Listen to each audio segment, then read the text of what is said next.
This is a follow-up to a video we did earlier today about Donald Trump's meltdown at the NATO summit, in which he lashed out at CNN and MSNBC and other outlets for reporting on a bombshell leak about his unilateral strikes on Iran's military program. Donald Trump is still so exercised about this, so pissed, that he went on Truth Social, issued a stunning rant, and actually called for a CNN reporter discussing this leak, reporting on this leak, to be fired in the latest demonstration of Trump's censorious instincts and the pressure that he is putting on the media to be favorable to him. It's stunning stuff. But before we unpack all that, if you end up liking this video and you want to support the channel, please be sure to hit the like, subscribe, and alert bells before you go. All right, friends, I just want to say for the record again, Donald Trump is objectively the most anti-free speech, most censorious president in modern American history. Objectively worse by far than the Biden administration, the Obama administration, the Bush administration, the Clinton administration. Donald Trump is just taking it to an entirely different level. As a matter of fact, the legal director of the free speech libertarian advocacy group FIRE, which has long gone after Democratic administrations and progressives at Harvard and college universities, things of that nature. I mean, they've gone after the left. They have said that Trump's war on free speech is unprecedented in scope, scale, and severity. He is objectively worse. And now he is publicly demanding for specific CNN reporters to be fired simply for doing their jobs. Fire Natasha. Trump launches scathing attack on CNN reporter, demands she be thrown out like a dog. Let's take a look. Natasha Bertrand should be fired from CNN. I watched her for 3 days doing fake news. She should be immediately reprimanded and then thrown out like a dog. She lied on the laptop from hell story, and now she lied on the nuclear site story, attempting to destroy our Patriot pilots by making them look bad, when in fact they did a great job and hit pay dirt. Total obliteration. She should not be allowed to work at fake news CNN. It's people like her who destroyed the reputation of a once great network. Her slant was so obviously negative. Besides, she doesn't have what it takes to be a camera correspondent. Not even close. Fire Natasha. So again, setting the implied misogyny here, the dog references, set that aside. And I want you just to imagine this says Joseph R. Biden. And instead of Natasha Bertrand, it's Peter Doocy or Dana Perino or Martha McCallum or Greg Gutfeld, Jesse Waters, Sean Hannity, and instead of CNN, it's Fox News, because President Biden didn't like something that Fox News said about him or reported about him. Imagine what the backlash would be. Of course, it would be widespread and epic, but because it's Trump, the right loves this. They are not pro-free speech.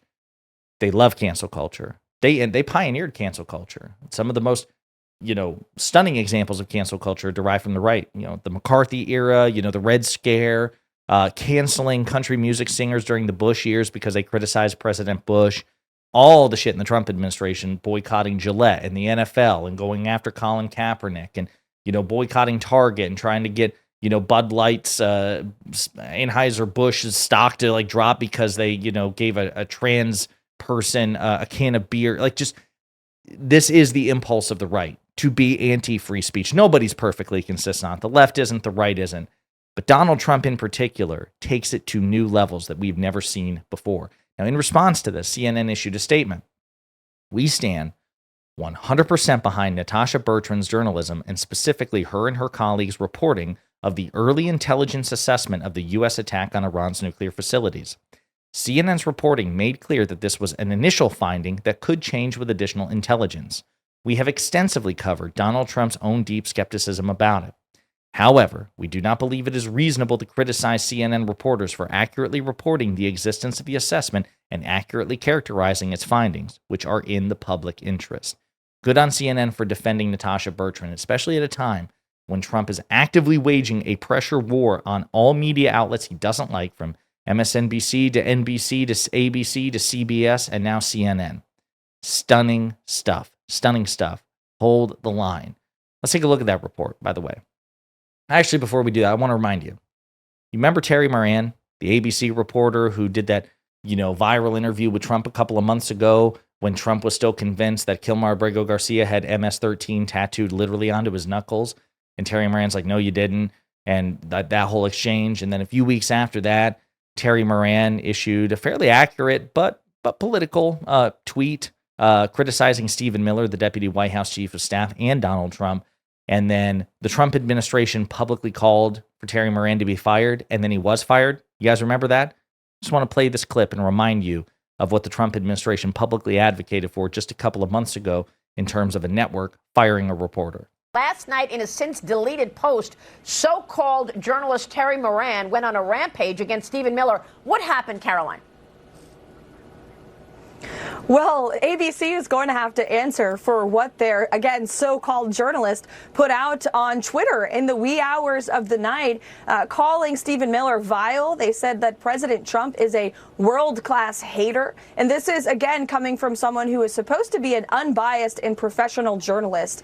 This is unacceptable and unhinged rhetoric coming from someone who works at a major television network. We have reached out to ABC. They have said they will be taking action, so we will see what they do. But I think this speaks to the distrust that the American public have in the legacy media. And it's why in the White House press shop and in President Trump's White House, we have made so many significant and much needed changes to press access and transparency at the White House. We've invited in new media. We have shaken up the White House press pool. And we also just won a major victory over the Associated Press, who thought that they had a constitutional right to walk into the Oval Office or to fly on Air Force One, and a judge said no. In fact, those are privileged spaces that belong to the President of the United States, and this is a great ruling for democracy. We fought them in court, and we won, and so we will continue to keep or hold journalists accountable. All we're asking for is truth and transparency. That's it. Of course.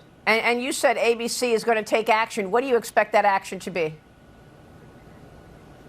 Well, we'll have to see. I mean, hopefully this journalist will either be suspended or terminated. You cannot go on these. There you go. They wanted them to be fired. Again, just imagine the next Democratic president publicly pressuring and privately pressuring Fox News to fire people that the Democratic administration doesn't like. Maybe that's what needs to happen to teach these people a lesson, like, well, what's good for the goose is good for the gander, so let's not go down this road.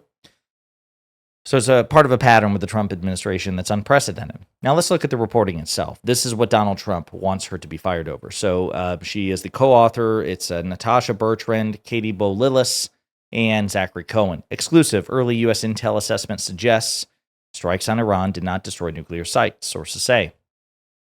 The U.S. military strikes on 3 of Iran's nuclear facilities last weekend did not destroy the core components of that country's nuclear program, and likely only set it back by months, according to an early U.S. intelligence assessment that was described by 7 people briefed on it. The assessment, which has not been previously reported, was produced by the Defense Intelligence Agency, the Pentagon's intelligence arm. It was based on a battle damage assessment conducted by the U.S. Central Command in the aftermath of the U.S. strikes, according to the sources. The analysis of the damage to the sites and the impact of the strikes on Iran's nuclear ambitions. I'm going to zoom in here. Nuclear ambitions is ongoing and could change as more intelligence becomes available. But the early findings are at odds with Donald Trump's repeated claims that the strikes completely and totally obliterated Iran's nuclear enrichment facilities.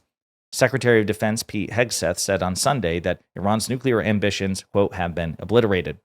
2 of the people familiar with the assessment said Iran's stockpile of enriched uranium was not destroyed. One of the people said the centrifuges are largely intact. Another source said that the intelligence-assessed enriched uranium was moved out of the sites prior to the U.S. strikes.